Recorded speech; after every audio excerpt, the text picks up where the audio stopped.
Hello বন্ধুরা, সবাইকে স্বাগত জানাচ্ছি আমাদের বিষয় বৃত্তান্ত ইউটিউব চ্যানেলে। আজ আমরা একটি মর্মান্তিক ঘটনার কথা বলবো যা ইতিহাসের এক কালো অধ্যায় হিসেবে বিবেচিত হয়। জোনসটাউন ট্র্যাজেডি এমন একটি ঘটনা যা হাজার হাজার মানুষের জীবন নিয়ে গেছে। আসুন এই ঘটনার পেছনে আসল সত্যটি জেনে আসি।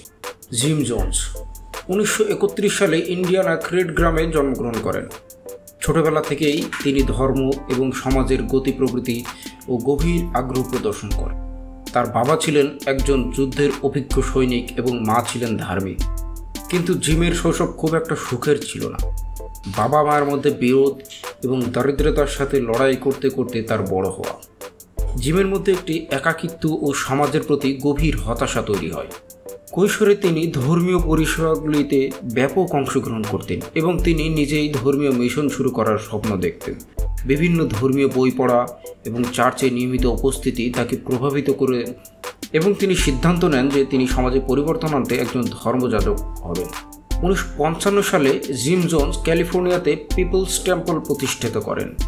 এটি একটি ধর্মীয় সম্প্রদায় যা বর্ণ, জাতীয়, ধর্মের ভিন্নতার বিরুদ্ধে একতাবদ্ধ থাকার প্রচার করত।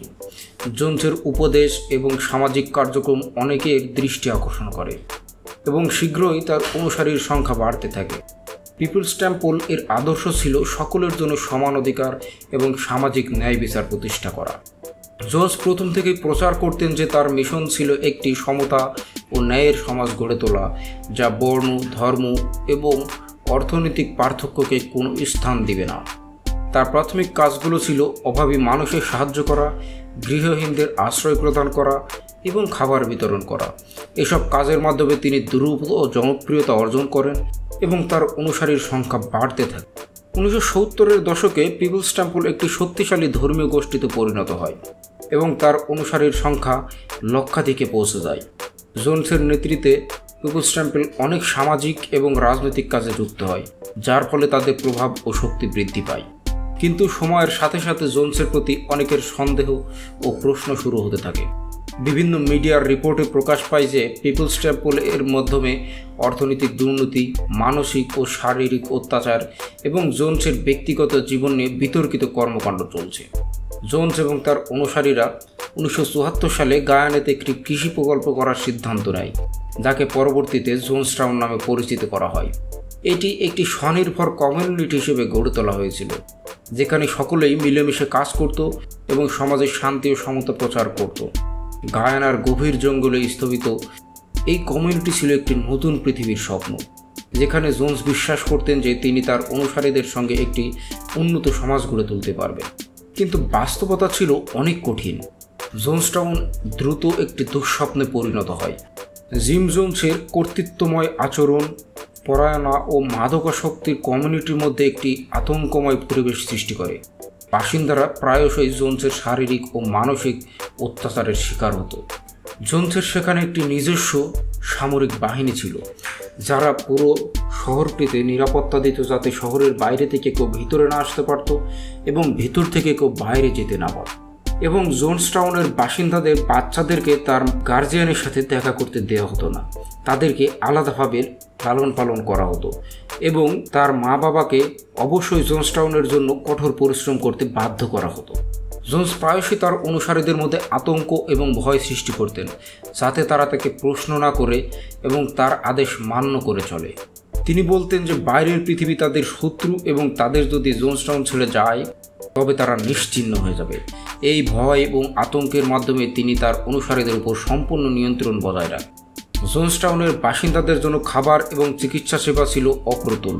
কঠোর পরিশ্রম ও দুর্বল জীবিকা নির্বাহের কারণে অনেকেই অসুস্থ হয়ে পড়তেন।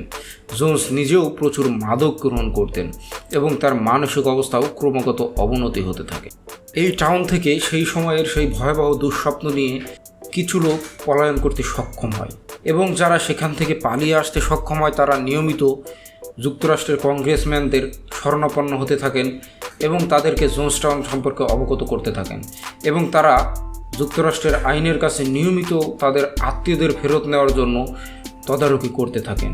অবশেষে যুক্তরাষ্ট্র সরকার 1978 সালের নভেম্বর মাসে কংগ্রেসম্যান লিও রায়ন জোনসটাউনের একটি তদন্ত মিশনে যান তার উদ্দেশ্য ছিল জোনসটাউনের বাসিন্দাদের অবস্থা পর্যবেক্ষণ করা এবং তাদের দুঃখের কথা শোনা। রায়ান এবং তার দল সেখানে গিয়ে বিভিন্ন বাসিন্দাদের সাথে কথা বলেন এবং তাদের অনেকেই সেখান থেকে পালানোর চেষ্টা করেন, কথাও তিনি জানতে পারেন। এই পরিস্থিতিতে জোন্স প্রচণ্ড উদ্বিগ্ন হয়ে পড়ে, কেননা জোন্স জানত এই তদন্ত কমিটি যদি যুক্তরাষ্ট্রে গিয়ে তাদের তদন্ত রিপোর্ট দেয়, নিশ্চয়ই যুক্তরাষ্ট্র থেকে একটি আভিযানিক বাহিনী পাঠানো হবে এখানে উদ্ধার অভিযানের জন্য। তাই জোন্স তার রক্ষীদের ইঙ্গিত দিলেন যেন তাদেরকে সেখানে শেষ করে দেওয়া হয়। রায়ান জোনসটাউনে তার অনুসন্ধানের সময় দেখতে পান যে বাসিন্দারা জোনের কঠোর শাসনের অধীনে অনেক কষ্টে রয়েছে। কিছু বাসিন্দা রায়ানের কাছে অভিযোগ করেন এবং তাকে জানান যে তারা পালাতে চান। রায়ান তাদের পালানোর ব্যবস্থা করেন এবং তার দলের সাথে নিয়ে ফেরার চেষ্টা করেন। রায়ান যখন সেখান থেকে ফেরার চেষ্টা করছিলেন, ঠিক তখনই তাদের উপর আক্রমণ চালানো হয়।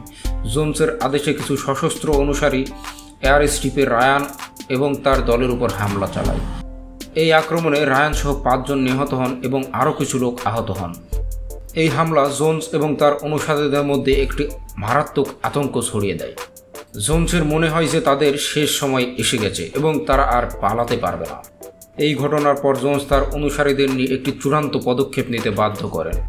1978 সালের 18 নভেম্বর জোনসটাউনে প্রায় 998 জন মানুষ বিষপানে আত্মহত্যা করেন। এই ঘটনার পূর্বে জোন্স তার অনুসারীদেরকে বোঝান যে এটি একটি বিপ্লবী আত্মহত্যা এবং এটি তাদের মুক্তির পথ।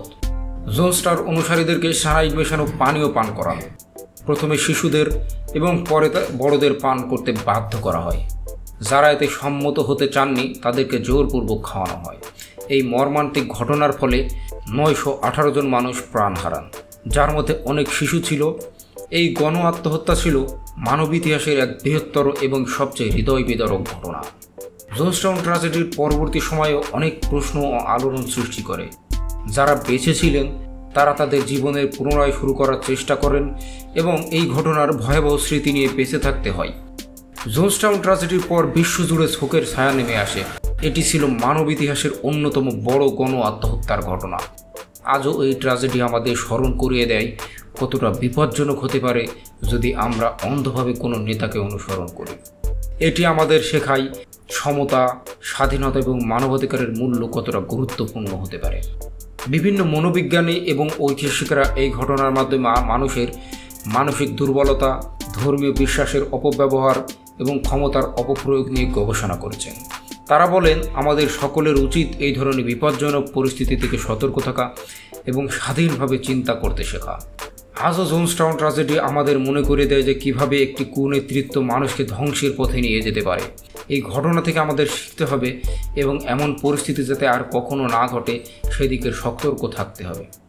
বন্ধুরা, এই ছিল জোনসটাউন ট্র্যাজেডির কাহিনী। আপনারা যদি এই ভিডিওটি উপভোগ করে থাকেন তবে অবশ্যই লাইক, শেয়ার এবং সাবস্ক্রাইব করতে ভুলবেন না। কমেন্টসে আপনার মন্তব্য জানান এবং এমন আরও ইতিহাস এবং অজানা কাহিনী জানতে আমাদের চ্যানেলের সাথেই থাকুন। ধন্যবাদ সকলকে।